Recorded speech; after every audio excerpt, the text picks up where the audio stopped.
Hi champions, welcome to ಸ್ಪರ್ಧಾ ಗುರು YouTube channel. ಈ ಒಂದು ಸೆಷನ್ನಲ್ಲಿ SSC ಫೇಸ್ 13ರಲ್ಲಿ ಹಲವಾರು ಹುದ್ದೆಗಳ ನೋಟಿಫಿಕೇಷನನ್ನು ಮಾಡಿದ್ದಾರೆ. ಅದೇ ರೀತಿ ಇಲ್ಲಿ 2423 ಹುದ್ದೆಗಳಿಗೆ ಅರ್ಜಿಯನ್ನು ಆಹ್ವಾನಿಸಿದ್ದಾರೆ. ಇದಕ್ಕೆ ಕ್ವಾಲಿಫಿಕೇಷನ್ ಯಾವುದು ಮತ್ತು ಏಜ್ ಲಿಮಿಟ್ ಯಾವುದು, ಅದೇ ರೀತಿ ಎಕ್ಸಾಮ್ ಪ್ಯಾಟರ್ನ್ ಯಾವ ರೀತಿ ಇರ್ತೈತಿ, ಈ ಎಕ್ಸಾಮನ್ನು ಯಾವ ಸೆಂಟರ್ ಮೂಲಕ ಬರೀಬೋದು, ಸಂಪೂರ್ಣ ಮಾಹಿತಿಯನ್ನು ಈ ಒಂದೇ ವಿಡಿಯೋದಲ್ಲಿ ತಿಳಿಸಿಕೊಡ್ತೇನೆ. ಮೊದಲೇ ಬಾರಿಗೆ ನೀವು ನಮ್ಮ ಚಾನಲ್ ನೋಡ್ತಿದ್ರೆ ತಪ್ಪದೇ ಸಬ್ಸ್ಕ್ರೈಬ್ ಮಾಡಿ, ನಿಮ್ಮ ಸ್ನೇಹಿತರಿಗೆ ಶೇರ್ ಮಾಡಿ. ನೋಡಿ ವಿದ್ಯಾರ್ಥಿಗಳೇ, ಇಲ್ಲಿ SSC ಫೇಸ್ 13ರಲ್ಲಿ ಹಲವಾರು ಹುದ್ದೆಗಳಾಗಿ ನೋಟಿಫಿಕೇಷನ್ ಮಾಡಿದ್ದಾರೆ. ಎಷ್ಟು ಹುದ್ದೆ ಇದಾವೆ ಅಂದರೆ 2423 ಹುದ್ದೆಗಳ ಅರ್ಜಿಯನ್ನು ಕರೆದಿದ್ದಾರೆ.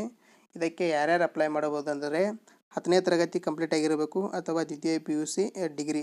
ಹಲವಾರು ಹುದ್ದೆಗಳಿಗೆ ಹಲವಾರು ಎಜುಕೇಷನ್ ಕ್ವಾಲಿಫಿಕೇಷನನ್ನು ಇಟ್ಟಿದ್ದಾರೆ. ನೀವು 10th ಪಾಸ್ ಆಗಿದ್ದರೂ ಅಪ್ಲೈ ಮಾಡ್ಬೋದು, PUC ಆದರೂ ಮಾಡ್ಬೋದು, ಡಿಗ್ರಿ ಆದರೂ ಮಾಡ್ಬೋದು. ನೀವು ಡಿಗ್ರಿ ಆದರೆ 3 ಪೋಸ್ಟ್ ಕೂಡ ಅಪ್ಲೈ ಮಾಡಬಹುದು. ಇಲ್ಲಿ ಮೊದಲನೇದಾಗಿ ನಿಮಗೆ ತಿಳಿಸುವುದೇನೆಂದರೆ, ಇದನ್ನು ಎಕ್ಸಾಮ್ ಡೇಟ್ ಕೂಡ ಆಲ್ರೆಡಿ ಅನೌನ್ಸ್ ಮಾಡಿದ್ದಾರೆ. ಕೊನೆಯದಾಗಿ ತಿಳಿಸುತ್ತೇನೆ. ಇಲ್ಲಿ ನಿಮ್ಮ ವಯೋಮಿತಿ ನೋಡೋದಾದರೆ ಅರ್ಜಿ ಹಾಕಲು ಅಭ್ಯರ್ಥಿಗಳು 18 ವರ್ಷದಿಂದ 42 ವರ್ಷದೊಳಗೆ ಇರಬೇಕು. ಅದೇ ರೀತಿ SC ಆಗಿರ್ಬೋದು, ST ಅಭ್ಯರ್ಥಿಗಳಿಗೆ 5 ವರ್ಷ ವಯೋಮಿತಿ ಸಡಲಿಕೆಯನ್ನು ನೀಡುತ್ತಾರೆ. ಇದಾದ ನಂತರ OBC ಅಭ್ಯರ್ಥಿಗಳಿಗೆ 3 ವರ್ಷ, PWD ಅಭ್ಯರ್ಥಿಗಳಿಗೆ 10 ವರ್ಷಗಳ ಕಾಲ ನಿಮಗೆ ಏಜ್ ರಿಲ್ಯಾಕ್ಸೇಷನನ್ನು ಕೊಡುತ್ತಾರೆ. ಇದಾದ ನಂತರ ಇಲ್ಲಿ ಆನ್ಲೈನ್ ಅಪ್ಲಿಕೇಶನ್ ಯಾವಾಗ ಸ್ಟಾರ್ಟ್ ಆಕೈತೆ ಅಂದರೆ 2/6/2025 ಅಂದರೆ ಜೂನ್ 2ನೇ ತಾರೀಕು ಸ್ಟಾರ್ಟ್ ಆಗಿದೆ. ಕೊನೆಗೊಳ್ಳುವ ದಿನಾಂಕ ಜೂನ್ 23ರಂದು ಅರ್ಜಿಯು ಕೊನೆಗೊಳ್ಳುತ್ತದೆ.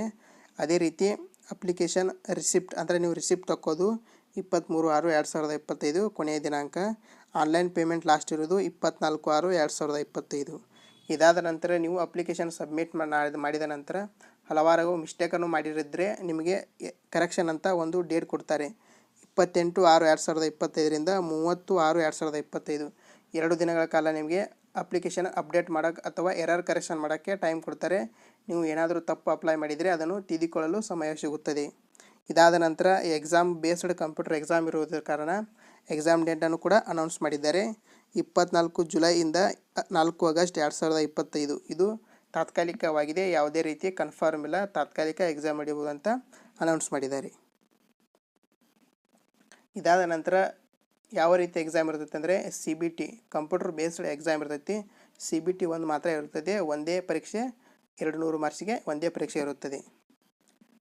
ಇಲ್ಲಿ ನೀವು ಕರ್ನಾಟಕದ ಅಭ್ಯರ್ಥಿಗಳಾಗಿದ್ದರೆ ಯಾವ್ಯಾವ ಡಿಸ್ಟಿಕ್ನಲ್ಲಿ ಎಕ್ಸಾಮ್ ಬರೀಬೋದು ಅಂದರೆ ಎಕ್ಸಾಮ್ ಸೆಂಟರ್ ಇರುವುದು ಬೆಂಗಳೂರು, ಬೆಳಗಾವಿ, ಕಲಬುರಗಿ, ಮಂಗಳೂರು, ಮೈಸೂರು, ಶಿವಮೊಗ್ಗ, ಹುಬ್ಬಳ್ಳಿ ಮತ್ತು ಉಡುಪಿ. ಇಲ್ಲಿ ಯಾವುದಾದ್ರೂ ನೀವು 3 ಸೆಲೆಕ್ಟ್ ಮಾಡಬೇಕು. ಆ 3ರಲ್ಲಿ ನಿಮಗೆ ಯಾವುದು ಅವರು ನಿಯರ್ ಬೈ ಕೊಡ್ತಾರೆ, 3 ಚೂಸ್ ಮಾಡಿದಂಥ 3ರಲ್ಲಿ ಒಂದು ನಿಮಗೆ ಎಕ್ಸಾಮ್ ಸೆಂಟರ್ ಆಗಿ ಸಿಗುತ್ತದೆ. ಇದಾದ ನಂತರ ಅಪ್ಲಿಕೇಶನ್ ಫೀಸ್ ನೋಡೋಣ. ಮಹಿಳಾ, SC, ST, PWD ಮಾಜಿ ಸೈನಿಕರಿಗೆ ಯಾವುದೇ ಅರ್ಜಿ ಶುಲ್ಕ ಇರುವುದಿಲ್ಲ. ಉಳಿದ ಅಭ್ಯರ್ಥಿಗಳಿಗೆ 100 ರೂಪಾಯಿ ಅರ್ಜಿ ಶುಲ್ಕವಿರುತ್ತದೆ. ಹೀಗಾಗಿ ಖಂಡಿತವಾಗಲು ಕರ್ನಾಟಕದ ಅಭ್ಯರ್ಥಿಗಳು ಕೂಡ ಅರ್ಜಿಯನ್ನು ಹಾಕಿರಿ. ಇದಾದ ನಂತರ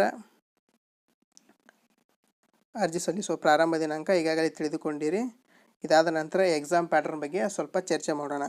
ಮೊದಲನೇದಾಗಿ ಇಲ್ಲಿ ಜನರಲ್ ಇಂಟೆಲಿಜೆನ್ಸ್ ಅಂತ 25 ಕ್ವಶನು 50 ಮಾರ್ಕ್ಸು ಅಂದರೆ ಒಂದು ಕ್ವಶನ್ಗೆ 2 ಮಾರ್ಕ್ಸ್ ಆಯಿತು. ಇದಾದ ನಂತರ GK ಅವೇರ್ನೆಸ್ ಅಂತ 25 ಕ್ವಶನು 50 ಮಾರ್ಕ್ಸ್ ಆಯಿತು.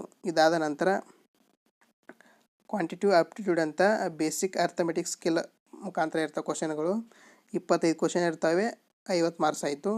ಇದಾದ ನಂತರ ಇಂಗ್ಲೀಷ್ ಲ್ಯಾಂಗ್ವೇಜ್ ಬೇಸಿಕ್ ನಾಲೆಜ್ ಇರ್ತೈತಿ, 25 ಕ್ವಶನು 50 ಮಾರ್ಕ್ಸ್ ಆಯಿತು. ಈ ರೀತಿಯಾಗಿ ಟೋಟಲ್ 100 ಕ್ವಶನ್ಗೆ 200 ಅಂಕಗಳಾಯಿತು. ಇದಾದ ನಂತರ ಇದಕ್ಕೆ ಟೈಮ್ ಎಷ್ಟಂದರೆ 1 ಗಂಟೆಗಳ ಕಾಲಾವಕಾಶ ಸಿಗುತ್ತದೆ. ಇಲ್ಲಿ ನೀವು ನೋಡೋದಾದರೆ ನೆಗೆಟಿವ್ ಮಾರ್ಕ್ಸ್ ಕೂಡ ಇರುತ್ತದೆ. 0.50 ನೆಗೆಟಿವ್ ಇರ್ತೈತಿ. ಅಂದರೆ 4 ತಪ್ಪಾದರೆ 2 ಅಂಕಗಳು ಮೈನಸ್ ಆಗುತ್ತವೆ. ಈ ರೀತಿಯಾಗಿ ಈ SSC ಬಗ್ಗೆ ಇನ್ಫಾರ್ಮೇಷನ್ ಆಗಿತ್ತು. ಇದೇ ರೀತಿ ಯಾವುದಾದ್ರೂ ಹೊಸ ನೋಟಿಫಿಕೇಷನ್ ಆದರೆ ಅದರ ಕಂಪ್ಲೀಟ್ ಸಿಲೆಬಸನ್ನು ತಿಳಿದುಕೊಳ್ಳಲು ಅಥವಾ ಬೇರೆ ಇನ್ಫಾರ್ಮೇಷನ್ ಕ್ಲಾಸ್ RRB ಕ್ಲಾಸ್ಗಳನ್ನು ನೋಡಲು ನಮ್ಮ ಯೂಟ್ಯೂಬ್ ಚಾನಲನ್ನು ತಪ್ಪದೇ ಸಬ್ಸ್ಕ್ರೈಬ್ ಮಾಡಿ ಮತ್ತು ನಿಮ್ಮ ಸ್ನೇಹಿತರಿಗೆ ಶೇರ್ ಮಾಡಿ. ಧನ್ಯವಾದಗಳು.